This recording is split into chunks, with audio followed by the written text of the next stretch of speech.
So if you use Oral-B electric toothbrushes, you know that you have to change out the brush tips themselves every few months, usually around 2 to 4. And here I want to show you what they kind of look like over time. So this one is about 4 months old and it's pretty much done for. And here we have about 2 months. So yeah, depending on how you brush and how abusive you are to them, you do need to change them quite often. And a lot of times these little holes here will get dirty and filled with all kinds of stuff. So here we have a lot package of 10 heads, and this is the cross action type. So they do have different kinds. They all work pretty well depending on your needs. And actually this thing opens up and unfolds.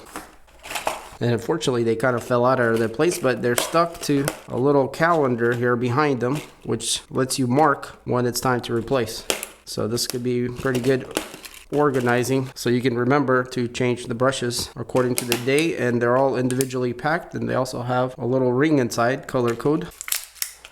And there's a pair for each one. The little ring just clips on the end and then it goes on the brush. And this is what the bristles look like up close. Kind of like a cross action.